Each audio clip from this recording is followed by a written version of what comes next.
السلام عليكم ورحمة الله وبركاته. بسم الله الرحمن الرحيم. الحمد لله رب العالمين. وأشهد أن لا إله إلا الله وحده لا شريك له. وأشهد أن محمدا عبد الله ورسوله. صلى الله تبارك وتعالى عليه وعلى آله وأصحابه. وبارك وسلم تسليما كثيرا إلى يوم الدين ثم أما بعد. In today's lesson, inshallah, we are going to be studying about the rulings that are related to praying Salah on a chair, which also includes the rulings that are related to praying Salah on the floor in the sitting position. And inshallah we will discuss what is the ruling. Is it permissible? Is it not permissible? When is it permissible? What are the Shari'i reasons, meaning the valid reasons, when it is permissible for a person to pray Salah in the sitting position? Which one is better? Is it better to pray Salah on a chair? Or is it better to pray Salah on the floor in the sitting position? We will also discuss inshallah when is it not permissible for a person to pray Salah in the sitting position? What are some of the mistakes that a lot of people make? And finally, towards the end, inshallah, you will have a demonstration about how a person should pray Salah if he is going to pray Salah in the sitting position. Whether he is praying on the chair or he is praying on the floor, inshallah, you will have a demonstration for both of these two prayers. First of all, what is the ruling on praying Salah in the sitting position? Is it permissible or it is not permissible?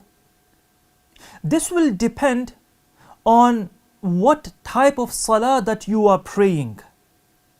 And the Salah are divided into two types: the voluntary prayers, the Nafl prayers, and number two, the obligatory prayers, the fard prayers. If you are praying the Nafl prayers, the voluntary, the Sunnah and the optional prayers, then what is the ruling? Is it permissible for a person to pray his Salah in the sitting position or not? And there are two scenarios over here. If you are praying the voluntary prayers, there are two scenarios. And for both of these two scenarios, it is permissible for a person to pray Salah in the sitting position. However, the first scenario is that this person has a valid excuse. And number two, he doesn't have any valid excuse. He just wants to pray Salah and his Nafil prayers in the sitting position. If this person has no valid excuse, then it is still permissible for him to pray Salah in the sitting position. However, his reward will be decreased. He will get half the reward of a person who prays Salah in the standing position. The evidence for this is the hadith in Sahih Bukhari on the authority of Imran ibn Husayn radiyallahu anhu. He says, قال عليه الصلاة والسلام من صلى قاعدا فله نصف أجر القائم. Whoever prays sitting, he will get half the reward of a person who is praying in the standing position. Therefore, if you have no valid excuse, then it is permissible for a person to pray sitting down. However, he will get half the reward of a person who is praying in the standing position. Number two, he has a valid excuse. Maybe he is ill, or he is unable to stand up and pray. If he has a valid excuse, then in this case, it is still permissible for him to pray sitting. However, he will get the full reward. the full reward of a person who prays in the standing position. Why is this? Because of the hadith in Sahih Bukhari, the hadith of Abu Musa radiyallahu anhu. The Prophet alayhi salatu wasalam said, إِنَّ الْعَبْدَ إِذَا مَرِضْ أَوْ سَافَرْ. If a person, when he becomes ill or when he travels, كُتِبَ لَهُ أَجْرُ مَا يَعْمَلُهُ صَحِيحًا مُقِيمًا. He will get the full reward of what he used to do when he was healthy and when he was a resident. So if a person is praying voluntary prayers and he has a valid reason, then inshallah he will get the full reward of what he used to pray when he used to pray in the standing position. This is the case if a person is praying the voluntary prayers. Now, coming to the second point, what if a person is praying the fard prayers, the obligatory prayers? And in the obligatory prayers, we are referring to Fajr, Dhuhr, Asr, Maghrib and Isha. These are the 5 daily prayers which are obligatory upon a Muslim. So what is the ruling for a person to pray the obligatory prayers in the sitting position? Again, there are 2 scenarios over here. The first scenario is this person doesn't have any valid excuse to pray in the sitting position. There is no valid excuse. In this case, if he prays sitting, his salah will become invalid. Why? Because of the hadith of Imran ibn Husayn radiyallahu anhu, where the Prophet alayhi salatu wasalam said, صَلِّ قَائِمًا, pray standing, فَإِن لَمْ تَسْتَطِعْ فَقَاعِدًا, and if you can't pray standing, then pray sitting. So you can only pray sitting if you have a valid excuse. So in this first scenario, if a person doesn't have any valid excuse, it is not permissible for him to pray sitting. And if he does pray, his salah will become invalid. The second scenario is that this person has a valid excuse. If he has a valid excuse, then it is permissible for him to pray his salah in the sitting position. However, you may ask, what is considered as a valid excuse? The valid excuse in Sharia, there are 2 things. Number 1, it is because of his illness. He is ill, he is sick. If he is ill, he is sick, then there are 4 scenarios over here. Number 1, he cannot stand. In this case, he can pray sitting. Number 2, if he does stand, he will become even more sick. Again, it is permissible for him to pray sitting. Number 3, if he does stand and he prays, then this will increase in the process of his healing. Perhaps he has had a surgery and the doctors have told him that if you stand, then this will increase the length of your healing process. So if he stands, then this will increase the length of his healing. Again, it is permissible in this case for him to pray sitting. And number 4, he will find it extremely difficult to stand up and pray. These are the 4 scenarios over here. If he has any of these 4 scenarios, in this case, it is permissible for him to pray in the sitting position. Number 2, the second Shari'i reason, a valid reason for a person to pray sitting, is if there is a physical barrier which is preventing him from standing up and pray. An example of this would be a person is traveling in the train or he is in a plane and he cannot stand up. Some people, they are tall, and some people, they might not be tall, but there are physical barriers which prevents a person from standing up. in this case, if there is a physical barrier, then this is also a valid reason for him to sit and pray in his seat. And this is very important, because these are the only valid reasons. And if a person has any other reason other than these two which we have mentioned, then that is not a valid reason. For example, a person, he is traveling in a plane and it's time for Salah, Salatul Dhuhr. Now he can't stand up and pray, but he says, well, if I stand and pray, what will other people think about me? I am too shy to stand up and pray in front of the people. Or he is traveling somewhere and he stops at the service station and it's time for Maghrib.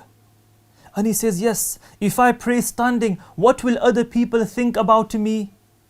So this is not a valid reason. This shyness in Shariat is not considered as a valid reason. The valid reasons are the ones which we have mentioned. Either because of illness, and we have mentioned 4 scenarios of illnesses. And number 2, there is a physical barrier which prevents him from standing up. Because, for example, a person is traveling in the plane. He cannot pray in the row where people are passing by, where people are walking. Because the fuqaha say that if a person prays in the path where people are walking, فَصَلَاتُهُ بَاطِل, his salah will become invalid. So he cannot pray in the row. What should he do? Either he stands and prays, and if there is a physical barrier, then it is permissible for this person to pray in his seat. So these are the 2 Shari'i reasons, valid reasons.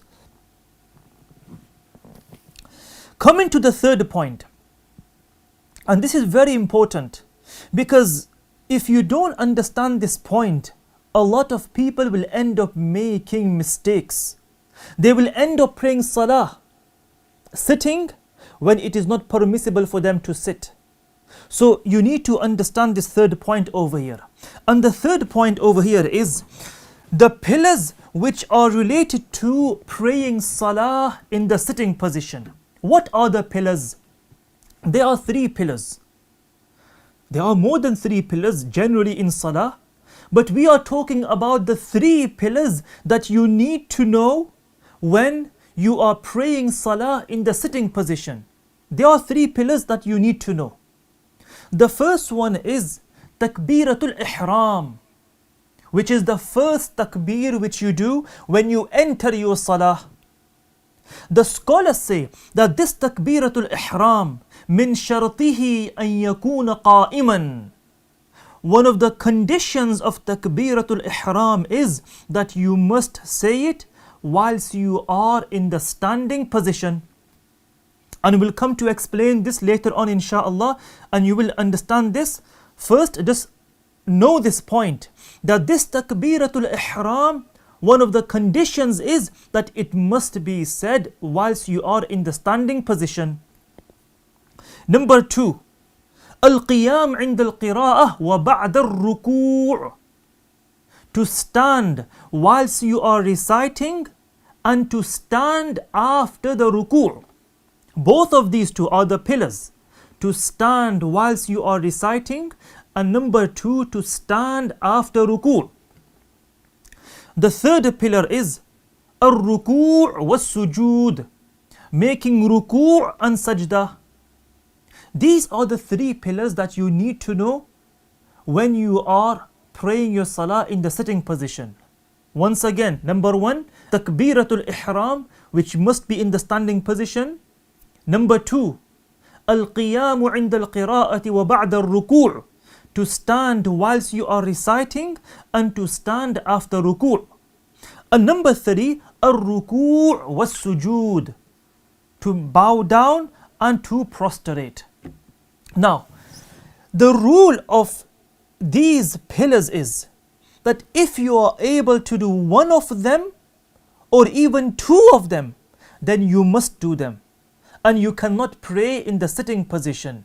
And you must do those pillars which you are able to do. For example, A person enters the masjid. He is able to stand, but he cannot stand for too long. So what does he do? He gets a chair and he starts to pray sitting on the chair. I come and ask him, I say, brother, why are you praying your salah on the chair? And he says, I cannot stand for more than half a minute. We will say to him that your salah is batil.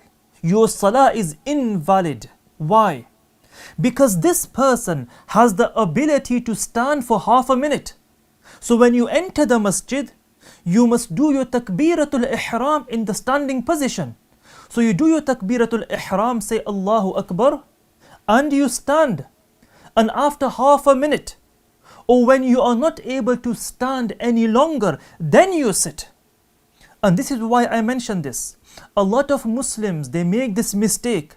They think, I can't do ruku', I can't do sajda. So they pray their whole salah whilst they are in the sitting position. Their salah is invalid. Whatever you are able to do, whatever ability Allah has given to you to do any of the pillars, you must do them. And if you don't do it, your salah will become invalid. This is why to know these pillars is extremely important. If a person is not able to stand, then in this case it is permissible for him to sit and pray. But how should he sit? Should he sit on a chair? Should he sit on the floor and pray? How should he sit? The hadith of the Prophet ﷺ explained this very clearly. قال عليه الصلاة والسلام صل قائما, pray standing. فإن لم تستطع فقاعدا. If you cannot pray standing, then you pray sitting. Therefore, whatever is considered as qu'ud, as sitting, it is permissible for you to take that position. For example, if you sit on the floor with crossed legs, it's permissible. If you sit on the floor, how we sit in at-tashahhud, this is also considered as sitting, it is permissible. If you sit on a chair and pray your salah, it is permissible. If you sit on the floor and you spread your legs, it is permissible. So anything which is considered as sitting, then this is permissible for you to take that position and you can pray your salah in that sitting position. However, which one is better? Is it better to pray sitting on the floor or on a chair? The scholars say it is better for a person to pray his salah on the floor in the sitting position. And what kind of sitting position? They say murabba'. Murabba' means cross legs. Why is this? Because they say this is what has been documented by the Sahaba radiyallahu anhum ajma'in, like Anas radiyallahu anhu and Ibn Umar radiyallahu anhu. Likewise, there is a hadith where the Prophet ﷺ also used to pray murabba', meaning cross legs. So they say that if you have a choice, then it is better for a person to pray sitting, cross legs. But there are certain scenarios where it is better for a person to pray on a chair. And what are these scenarios?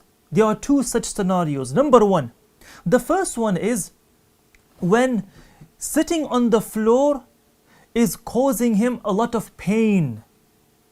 And if whilst he is praying his salah, he won't be able to focus on what he is reciting because of the pain, then in this case it is better for him to pray his salah on a chair. So at least his mind will be free and he will be able to focus on what he is reciting in his salah. So this is the first scenario. The second scenario is if you are able to do more pillars by sitting on the chair, then it is better for you to sit on the chair and do more pillars. I'll give you an example. A person enters the masjid and he is not able to do sajda. He cannot prostrate. So what does he do? He has two options. Either he prays his salah on a chair, or he prays his salah on the floor. If he prays his salah on the floor, he will be able to do his sajda. But once he does his sajda, he won't be able to stand up for qiyam. In this case, we will tell him that you pray your salah on a chair. Why? Because you will be able to do more pillars if you pray your salah sitting on a chair compared to if you were to pray your salah sitting on the floor. So in these two scenarios, it is better for a person to pray his salah on a chair. The fifth ruling over here is, we find some people, when they are praying their salah on a chair, so they will have something in front of them, like a table like this, or they might have another chair, and on this table and on this chair they will put a pillow or something, and they will make sajdah on it. This is makruh. The scholars say this is disliked. Why is this? There is a hadith in Al-Bayhaqi where the Prophet ﷺ, he visited Jabir radiyallahu anhu, and he was ill, and he was praying salah, and he had something in front of him, and he was making a sajda on that thing. The Prophet ﷺ, when he saw him, he took his asa, his stick, whatever he had, and he removed it.